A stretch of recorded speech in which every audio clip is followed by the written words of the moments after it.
This is the new Audi RS7 Performance, and behind me is San Francisco. You can probably see the Golden Gate Bridge. Now I'm out here because Audi says that California is this car's biggest market. So I want to test it out at various locations throughout San Francisco to see if it's any good. Anyway, I'm Matt Watson and you're watching Carwow. Buy, sell, Carwow.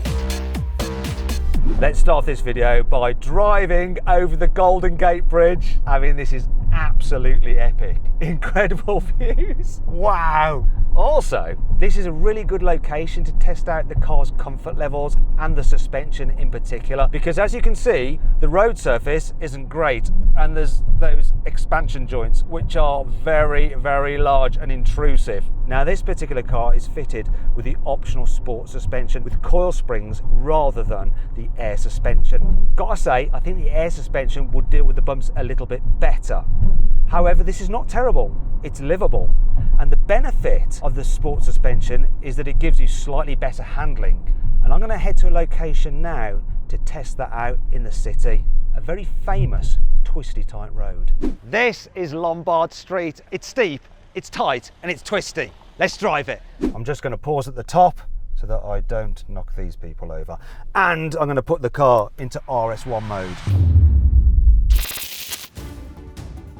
That has stiffened up the suspension. It has added weight to the steering. It's sharpened the throttle response. It's made the rear differential more aggressive. Am I feeling those benefits now as I hurtle like a crazy thing down this road? Oh yes, I can. It's staying completely flat through the bends. I'm getting a decent amount of feedback of what amount of grip the front wheels have got through the steering wheel. I can feel that rear differential just providing excellent traction as I power out these bends. Well, those flowers are nice, aren't they? Look at them. I like them. It's pretty. Anyway, another benefit, the rear axle steering, which is standard.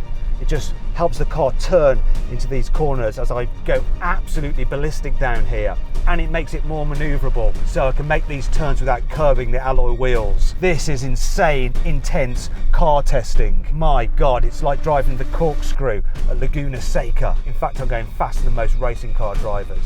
Look at this, I'm catching up with that Ford thingy in front of me.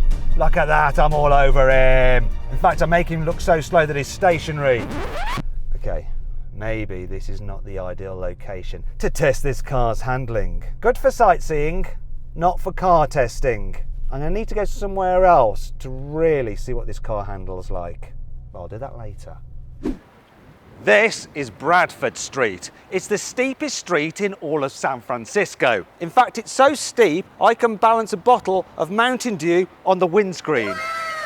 In fact, it's got a gradient of 41%. It is so steep, and I'm going to use this location to test this car's performance. So, what we have is a door that won't stay open. Underneath the bonnet is a 4-litre twin turbo V8.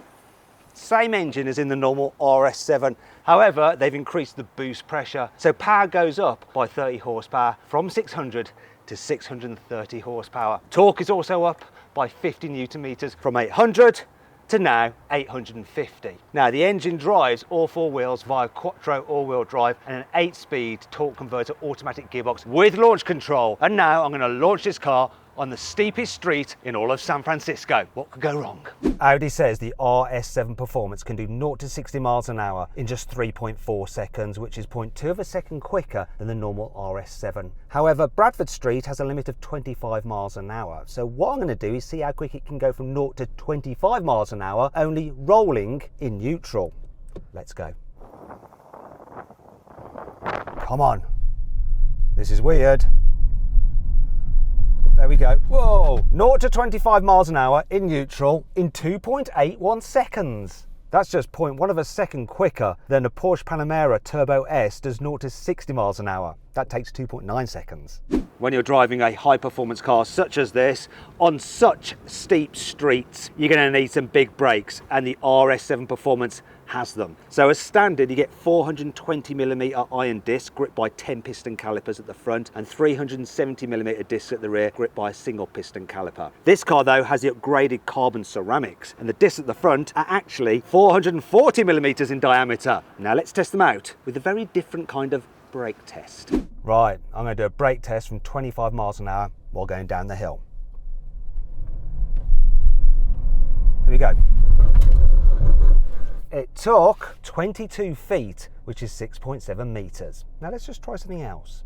What I'm going to do now is drive the car up the hill at 25 miles an hour and then put it into neutral and see how long it takes to coast to a stop. Let's do it. Get to 25, there we go, and into neutral. That's it. How far was that? 85 feet, which is about 25 meters. Pretty pointless, but good fun.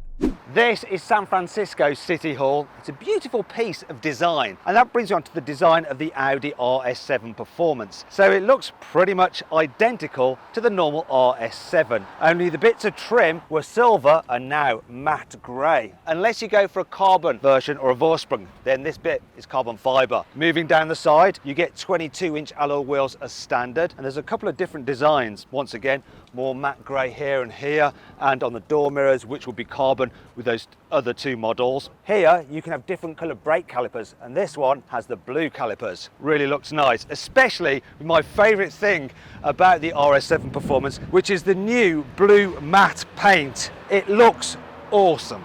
I had to suddenly jump in the car and make a quick getaway because we weren't supposed to be parked outside City Hall. As a result, being British, I jumped into the right-hand side, which is the wrong-hand side over here in America. However, this does give me the opportunity to show you the changes to the inside of this performance version of the Audi RS7. And I'm going to use this little camera here to help you see what I can see. So one of the big changes is that as well as the colour red and grey for the stitching inside, you can now get blue. So there's like blue stitching here and blue stitching on the seats. Really like that. Plus, look, blue seat belts. Lovely. There's even blue stitching on the dash here. It's a little bit odd, this weave. Reminds me of rattan on garden furniture. Oddness. Other things you get on this car now are Alcantara here on the centre console, the armrest, on the door inserts, and on the steering wheel, as modelled by cameraman Jack. Oh yeah. You also get RS dials like you did on the old RS7. RS mats. Oh, love RS mats. Ignore the bottle. Oh no, look. Door bin test. And, oh, RS on the kick plates. We are actually moving. Shouldn't do that. Right. And let's just check out the back seats. This is not good enough. I'm going to jump into the back. I'm going to do it now. Oh, as if by magic. There we go. Look, you've got all the arsiness here as well. Look, blue stitching and seatbelts extend all the way back here. In terms of practicality, knee room is fine. Headroom's a little bit tight because of the sloping roof line, but I'm loving this Alcantara lining. It's absolutely gorgeous. And we've got climate control back here, dual zone back here. Ooh, yes, and heated seats. The rattan reappears here in the rear. Why have they fitted garden furniture material in their new car? What are Audi thinking about? Yeah, it's comfy. I don't think it feels quite as special in the back here though as a BMW M5 CS. And to see why, click on the pop-out banner up there or follow the link in the description below. As well as increasing the power for this new RS7 Performance, Audi has obviously made the boot even bigger. It's a complete and utter lie. Of course they haven't. Why would they? It's the same 523 litres capacity, which is slightly bigger than the boot of Porsche Panamera Turbo S and Mercedes-AMG GT63 4-door. Yay, Audi, well done. Thing is, this hatchback tailgate may be practical, but it's not quite as practical as the estate tailgate you get on the Audi RS6 Performance. And that brings me on to 5 annoying things about that car. This car, that one, this one here. The RS7 Performance electronic parking brake can't cope with really steep inclines, such as Bradford Street in San Francisco. Look, I'm going to put it into park and the parking brake, and I get that warning. Vehicle parked too steep. Not great if you live here. While the RS7 Performance gets the sports exhaust as standard, which sounds even better out here in the United States because there's no rules about petrol particulate filters, you can't really enjoy the full sound of it when you're stationary because, oh yeah, the classic Audi soft limiter. This lovely matte paint seems to show scratch marks really badly. These are obviously from cleaning, and I'm not sure it's that easy to buff them out with this particular paint. In the USA, you don't get air suspension as standard like you do in the United Kingdom. It was annoying though, isn't it, right, if you're American, which is supposed to be this car's largest market. That makes sense. The RS7 Performance costs from £116,000, which is around £20,000 more than the normal old RS7. That's a big increase. Thankfully, you can save over £6,000 off one through carwow. And if you're thinking about changing your car and you want to check out the latest offers and also want to sell your current car the easy way, then click on the pop-out banner up there or follow the link in the description below to go to carwow. And you can do that at a later date by simply Googling "Help Me Carwow." And that brings you on to 5 good things about this car. You see, as part of the price increase, you get more kit. As standard, the RS7 Performance gets a heads-up display. You also get a Bang & Olufsen stereo, plus a 360-degree surround view camera. Look, with 3D effect. Ooh, that colour doesn't quite match. Move on. Despite being fitted with extra equipment, the RS7 Performance is actually 10 kilograms lighter than the old RS7 when compared like for like. Reason being that Audi has removed some soundproofing, 8 kilograms of the stuff to make the car seem a little bit more raw. Also, the alloy wheels are 20 kilograms lighter than before. You can save even more weight if you go for the optional carbon ceramic disc. Then you save a further 34 kilograms. Despite all this, the car still weighs over 2 tons. The old RS7's top speed was electronically limited to 155 miles an hour. Here with the RS7 Performance, that limit has been raised to 174 miles an hour. And if you want to, you can pay a bit more to release the full top speed of 189 miles an hour.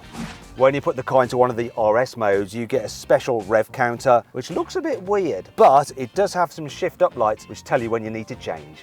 Unlike the old RS7, this new Performance version has special Continental Sport Contact 7 tyres, which were specifically developed for it. Right, I promised you that I would test this car on some proper twisty roads, and I've found one. The only problem is, the speed limit is 45 miles an hour. You get to 45 miles an hour this quick if you're driving the RS7. Here's a corner. I'm going around the corner quite sedately at the recommended 25 miles an hour, and then I'm going to accelerate out of the bend from 25 miles an hour.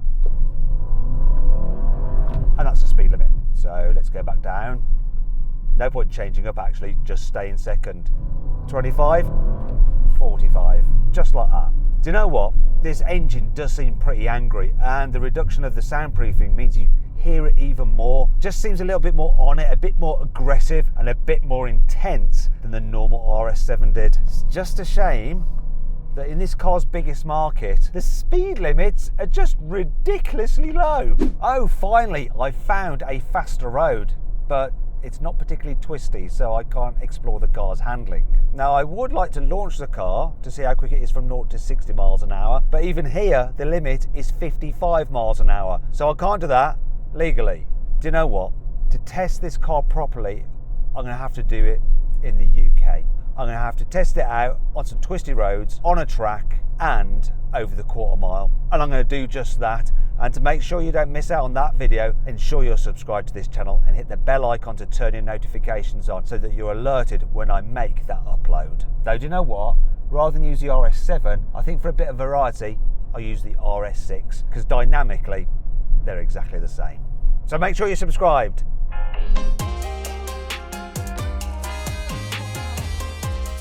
So then, what's my final verdict on the Audi RS7 Performance? Should you avoid it? Should you consider it? Should you shortlist it? Or should you just go right ahead and buy it? Well, I reckon you should shortlist the RS7 Performance. It's a stunning looking car, it's got loads of power, and I think it's probably good fun to drive if you can find the right roads for it. However, I'd always go for the estate, the RS6 Performance, because I'm European where the roads are just more fun. Anyway, I hope you enjoyed the video. If you did, give it a like. Let me know if you agree with my verdict in the comments below. Click on those windows there for some more videos, and on that box there to go to Carwow to sell your car the easy way. All you have to do is upload some photos, give a brief description, then dealers all across the country will bid on your car. It's easy.